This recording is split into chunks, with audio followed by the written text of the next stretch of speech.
I love Prague.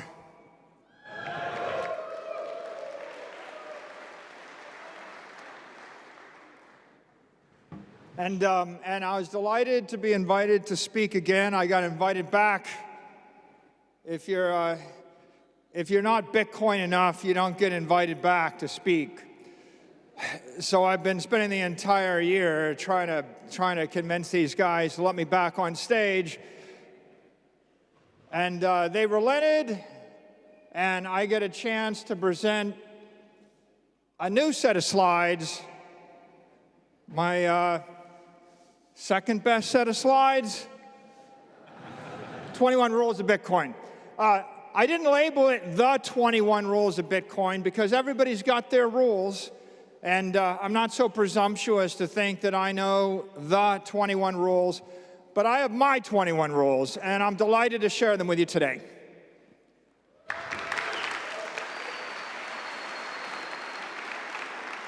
I'm going to start by framing my conversation.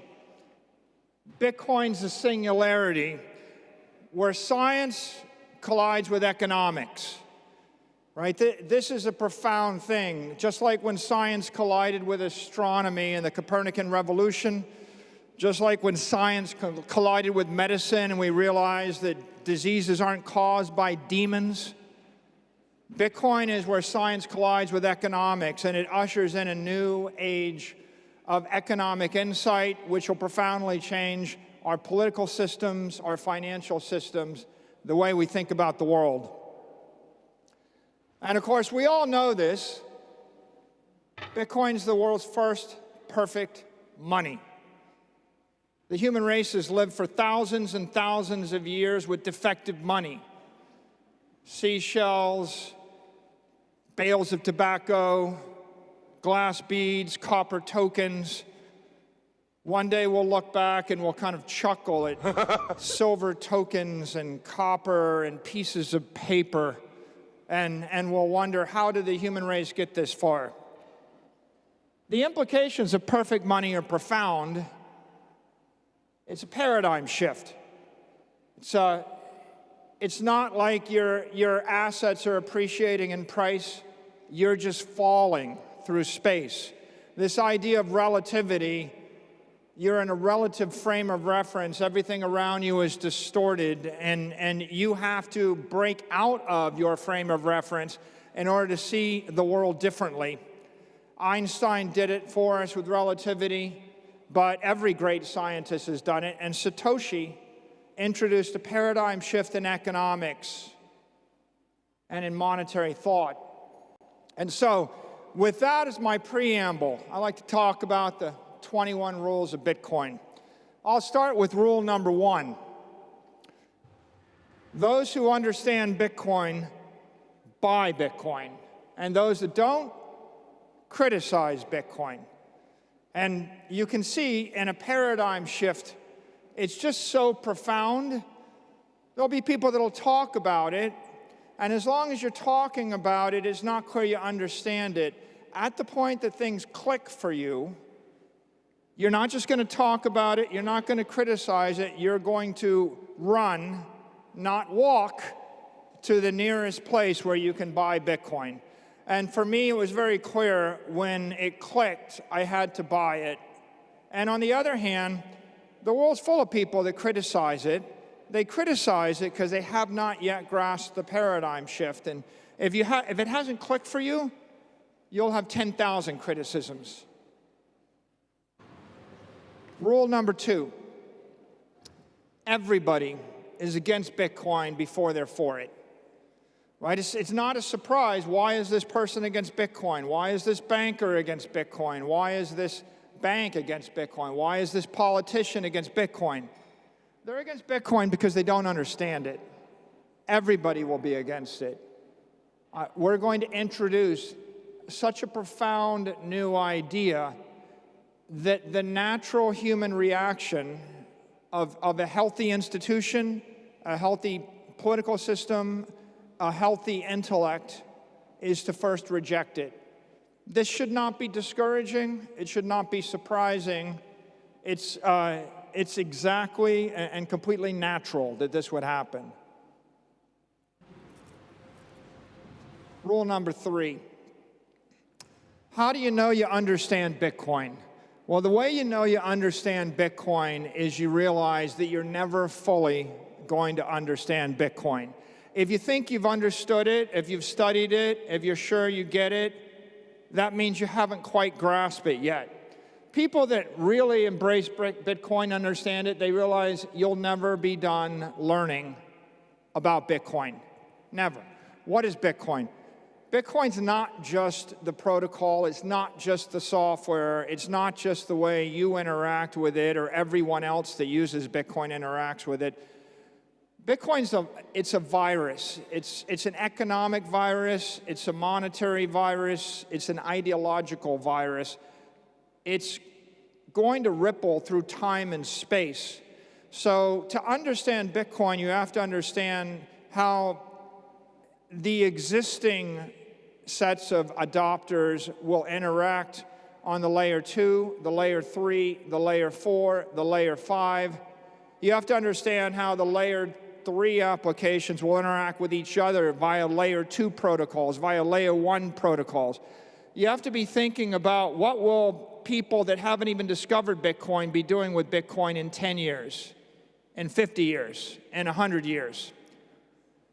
If you want to understand Bitcoin, you think about what will 10 billion people 100 years from now be doing with Bitcoin through 300 million different institutions across protocols and extensions of Bitcoin that have not yet been conceived and have not yet been invented.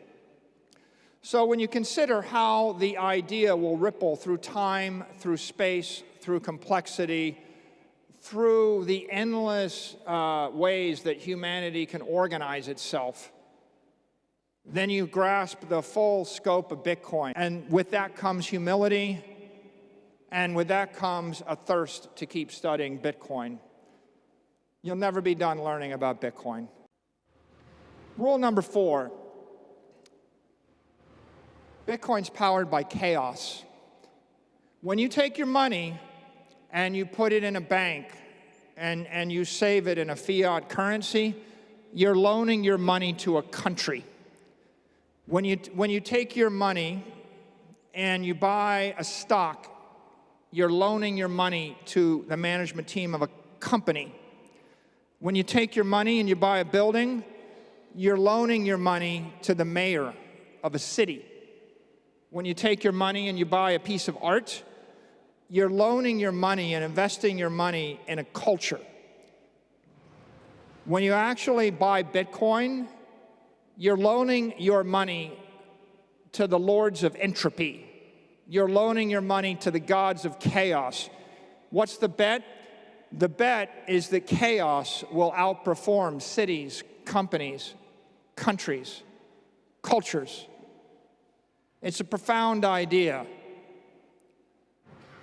I place you in Europe before World War II. I give you a lot of money, and I give you a choice. You can buy any piece of land in any country. You can buy any building. You can own any company in Europe. You can own art in Europe.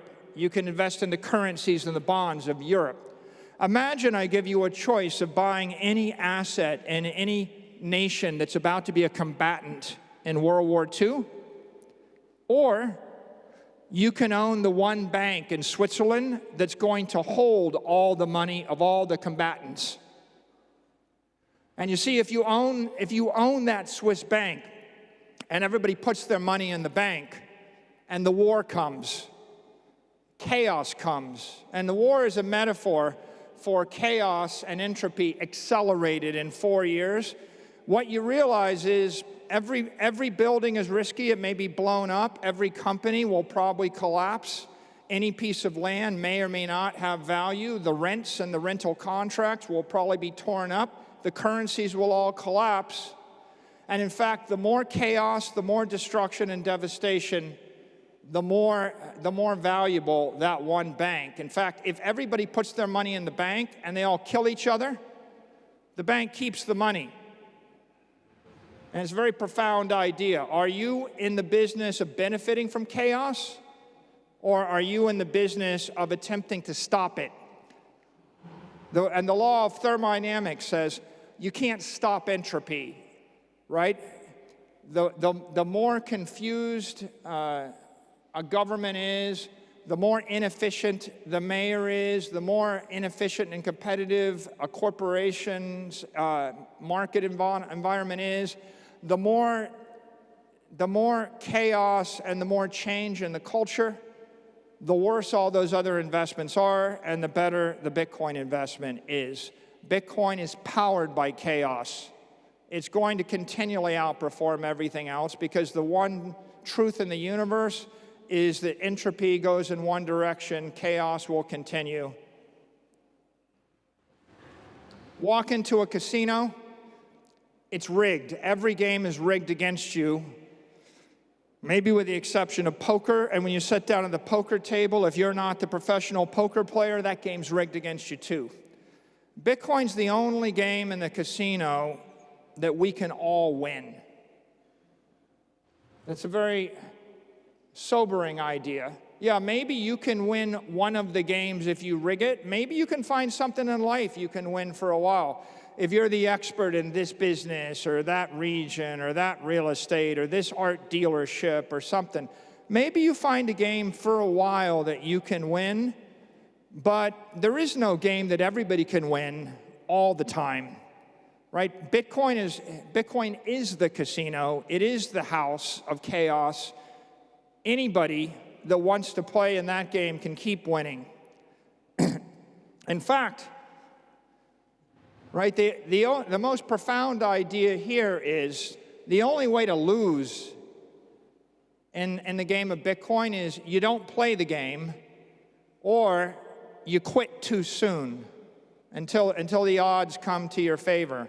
So walk into the casino, sit down, play the game of Bitcoin, don't quit. Everybody wins. Or walk out of the casino, play a different game. Over a long enough time horizon, you'll be a loser in every other game because you don't control the house, you don't control the odds. Even when you think you own the country, even when you think you own the company, even when you think you have monopoly on the market, the gods of entropy are going to upset your fragile equilibrium. Bitcoin will protect you, but Bitcoin won't protect you if you don't wear the armor. You have to suit up. What does that mean? You're going to walk through fire. You're going to go through a molten volcano. Don't armor up 1% of your body. Don't cover 5% of your body. Suit up. Buy the Bitcoin. Control the Bitcoin, right? Maybe this means not your keys, not your coin. Maybe this means it doesn't help to tell everybody you know about Bitcoin, but be afraid to buy it. It doesn't help to buy it if you don't control it. It doesn't help, when you put 1% of your assets into Bitcoin and the rest go to zero, and the 1% increases by a factor of 20 or 30 or 100, you'll be saying to yourself, I guess I got something, and then you'll look back and you'll think, I'd be a lot better if 99% of my body hadn't been burned. Maybe I could have suited up more than 1% of my body. Don't leave yourself with an Achilles heel. Bitcoin's the one thing in the universe that you can truly own. How? Why? Right? It's information manifested as economic value. The network has to be durable. The network has to be decentralized. The network has to be ethical. But if you find an economically sound, technically sound, ethically sound crypto network, of which we have one called Bitcoin, then the possession of the keys is ownership of the thing. Everything else you have in your life, you own at the pleasure of someone more powerful than you. Whether it's the mayor, the governor, the nation state, the corporation. You know, it could be anything or anyone. You think you own it, you have it until it's taken away. It'll be taken away from you by expropriation, by taxation. Maybe it'll be taken away from you by regulation. And in the absence of all those things, it'll be taken away from you by the passage of time, entropy and chaos. Except this thing. This is the thing that if you own this, the passage of time only makes it more valuable. Chaos only makes it more valuable. Nobody on earth can take it away from you. It's the first thing in human history you can own. It redefines the principle of property.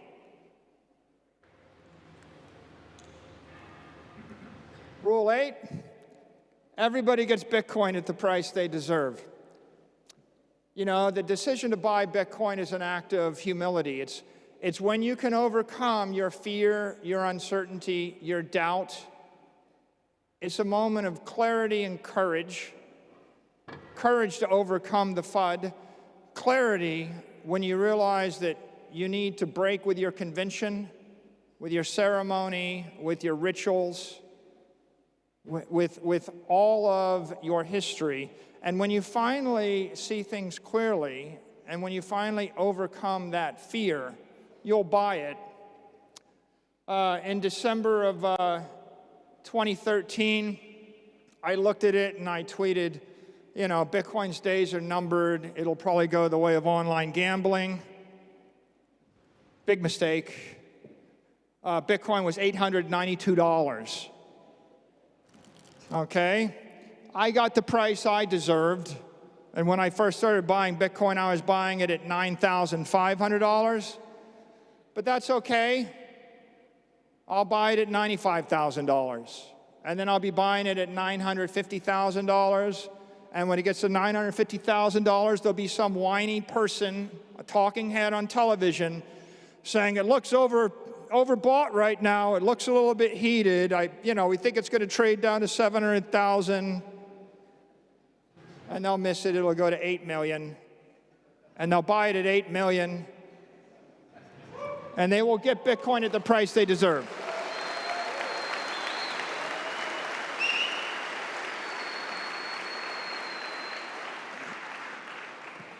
You know, there's a classic phrase in the world, you know, only invest the money you can afford to lose.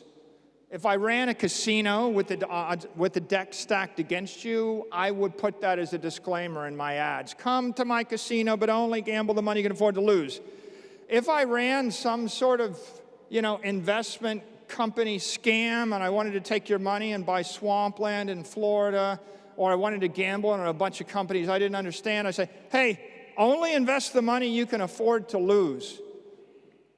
When you actually say only invest the money you can afford to lose in my crypto token or my casino or in my investment whatever or my idea, you're making a moral equivalence to gambling with the odds against you, right? You're basically saying there's nothing better about what I'm offering than any foolish game that you're likely to lose.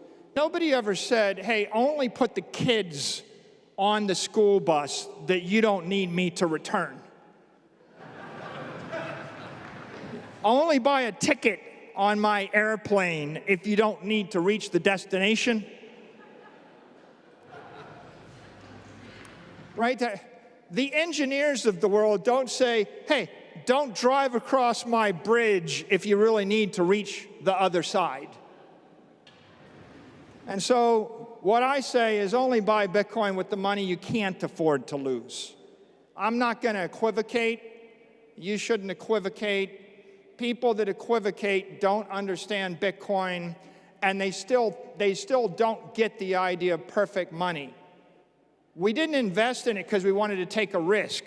We invested in it, out of disgust with the world that forces us to take risk with everything else, where the risks are stacked against us and undisclosed. Bitcoin's better. You know, when you embrace Bitcoin, you realize that your entire world is defined by a bunch of synthetic metrics. The CPI might come in as this, and the PPI might be that, and the employment rate is 2% or 3%, even though half of you don't have a job, and the ones that have a job aren't making as much as they were making, and everything costs 50% more.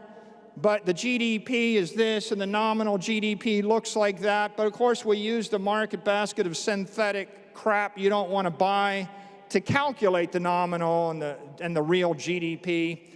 That's the matrix. You're living in the matrix. And rule number 10 is very simple. It's tickets to escape the matrix are priced in Bitcoin. You don't have Bitcoin, you cannot buy your way out of the matrix. And until you understand that you need to buy your way out of the matrix with Bitcoin, you don't understand the matrix and you don't understand Bitcoin. Rule number 11, Bitcoin insight, it's restricted to those with a need to know.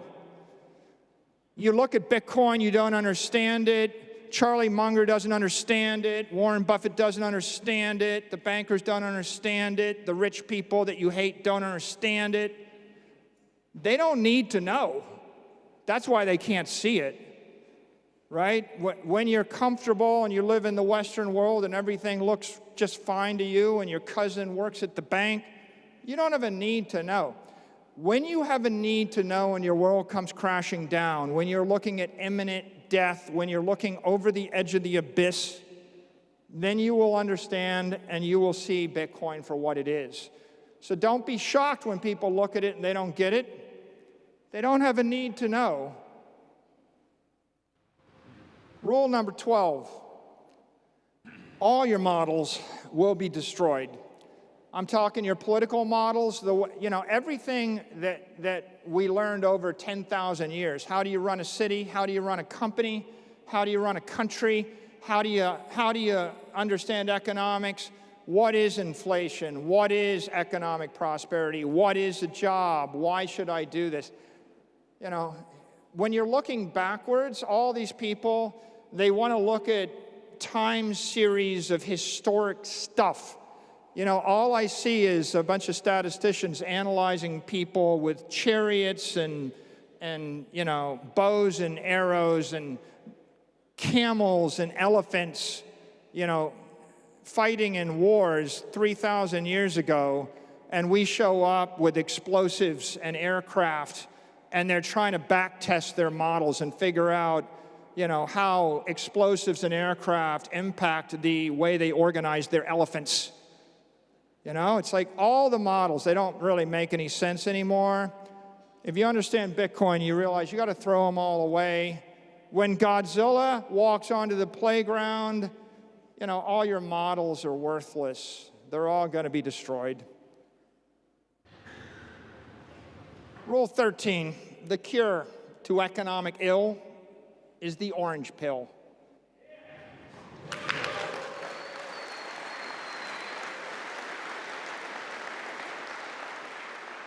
Bitcoin is perfect money.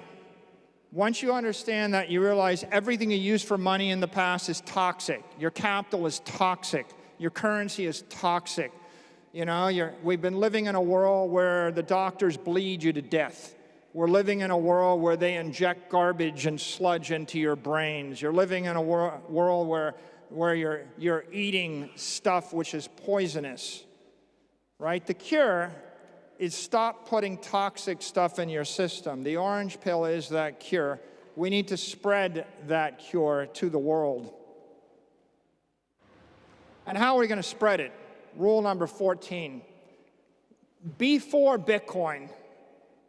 Don't be against fiat. Be for Bitcoin, not against fiat, right? If you go to Bernard Arnault, one of the richest men in the world, and you say to Bernard, well, here's a good business, selling handbags, selling luxury items. Bernard realizes he's not going to take all his money and buy euros or buy dollar bonds or buy pesos. But that doesn't mean he won't price his handbags in euros and dollars, right? The richest man in the world still will price things in a local currency, recognizing that people would rather trade the currency for the handbag, or trade the currency for the champagne, or trade the currency for the Bitcoin, right? We're for something which is beautiful and elegant and powerful and inspirational. We don't need to be against the other thing. At the end of the day, 99% of all the wealth in the world is going to be in something other than the currency, and half of it will probably be in Bitcoin. Let's just be for it. Bitcoin's for everybody. Rule number 15. It's for the people you don't like. It's for the AI bot that took your job is going to run on Bitcoin. You'll be mad about the fact that the robo-taxi took your job or the robot took your job, but you should be happy about the fact that the robo-taxi that took your job runs on Bitcoin and wanted to buy your Bitcoin and drove up the price of your Bitcoin by a factor of 10 or 100 or 1,000, right? Your enemy is going to buy Bitcoin. The people that launch the ETF and buy the ETF that you don't agree with, that come from a place you don't like, they're going to drive up the value of your Bitcoin by a factor of 1,000.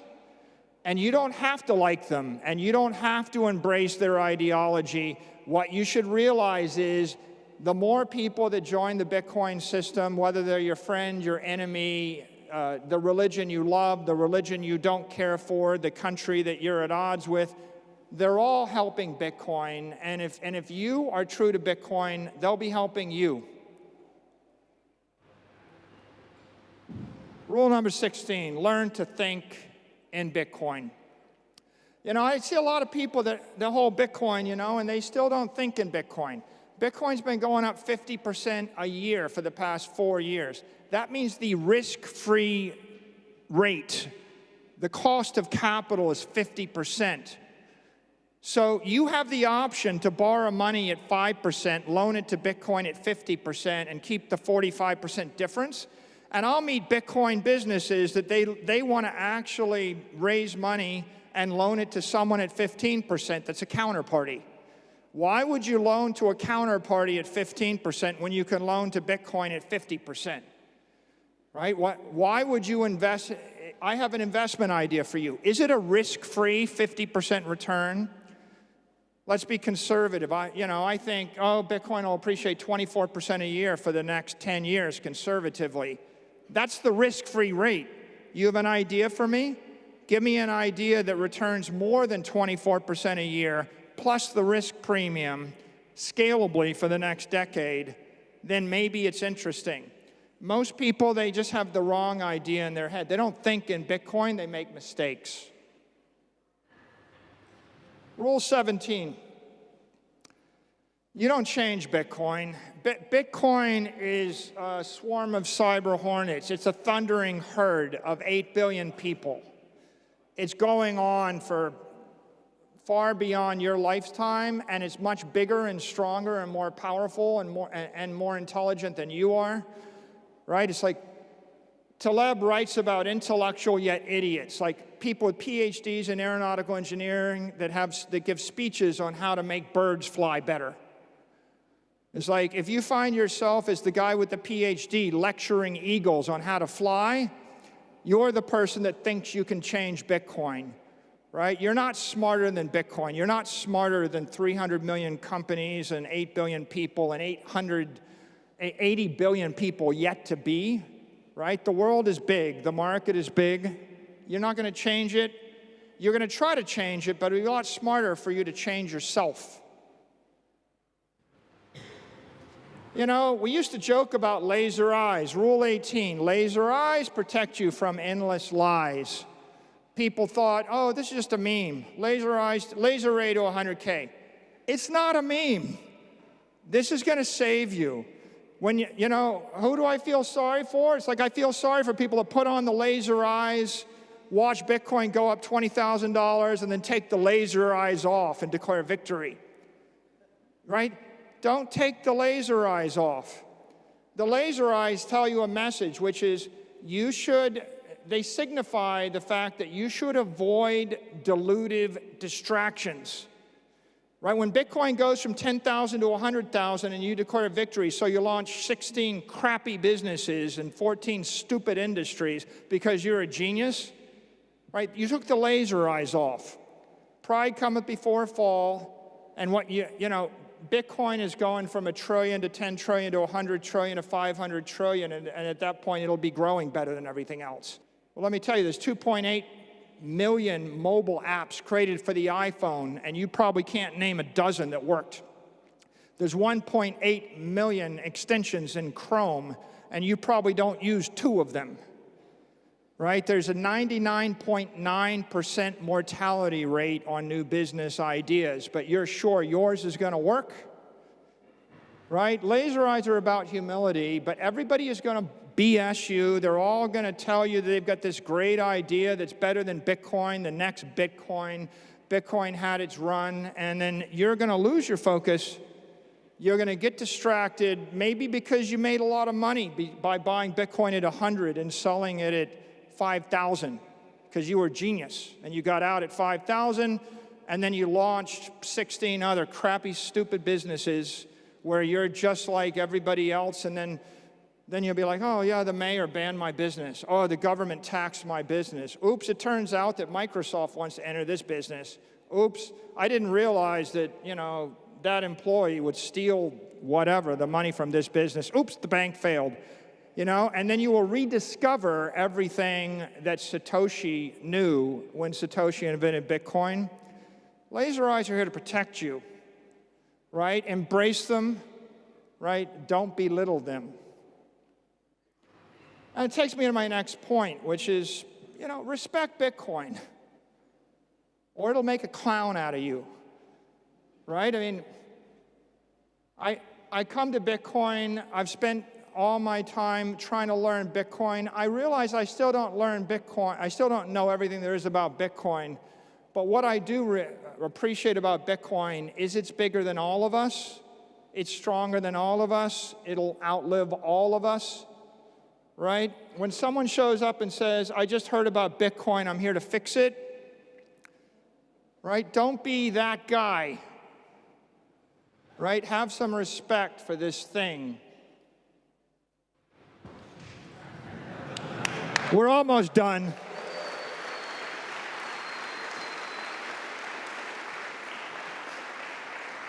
I would be remiss in giving a presentation of 21 rules of Bitcoin if I didn't mention this rule.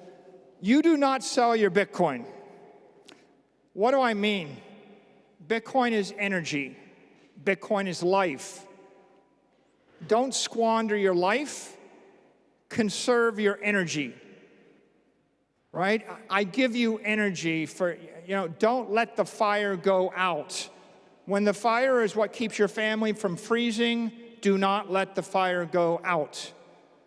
Right? You have a life, it's beautiful, you can do beautiful things. Don't throw yourself off a cliff. Right? And Satoshi gave you economic energy. You can capture it, you can own it, you can conserve it. Don't throw it away. Economically, Bitcoin's been going up 50% a year for the past 4 years. Every time you sold it, you gave up the best performing asset in the world to buy what?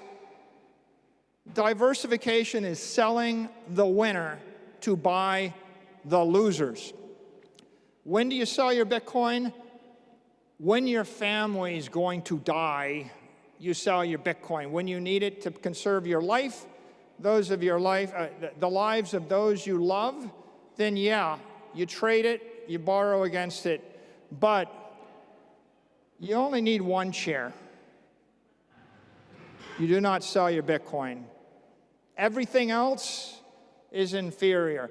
The world, by the way, the entire world is constructed to convince you to sell your Bitcoin. Everybody wants you to trade your Bitcoin for their hedge fund, for their stock, for their idea, for their whatever it is. And you just have to keep in mind that, like, no one is getting rich by telling you not to give them your money. And we've arrived at the 21st rule of Bitcoin. Spread Bitcoin with love, not hate. Violence invites violence. Aggression inspires resistance. Satoshi, forgive them. They know not what they do. People don't understand Bitcoin. They're going to resist you. They're going to be afraid of you. They fear what they do not know. But when you come across someone that doesn't like Bitcoin, they call it a scam, they call it whatever was the last most colorful thing that someone said about it, your reaction ought to be, hey, they don't have a need to know, they don't understand. The world consists of people that need Bitcoin and they don't understand it, but they will. And those that need Bitcoin and they're in the business of getting it. When someone doesn't understand it and they treat you poorly and they're mean to you or they're aggressive or they're violent to you, the best thing you can do is just say they don't understand it. If you understood it, you wouldn't feel that way. Because if you push back against them with hate, that just slows down their learning path. They're just going to learn slower. They're going to adopt slower. If you actually treat them with kindness, they'll remember they were mean to you and they'll feel bad about it when they discover Bitcoin, and they'll come back and they'll embrace it. You make it easier for people to embrace Bitcoin and they'll do it faster. Don't give people the excuse that Bitcoiners are mean, they hate me, they were violent to me, right? Because then the entire topic just shifts to, a struggle, over some tangential thing which was irrelevant. So go place to place, door to door, person to person, institution to institution, nation to nation. Offer them something which is going to make their life better. Offer it with love, not hate. And with that, I want to thank you all. Thanks for supporting Bitcoin. Thanks for being here today.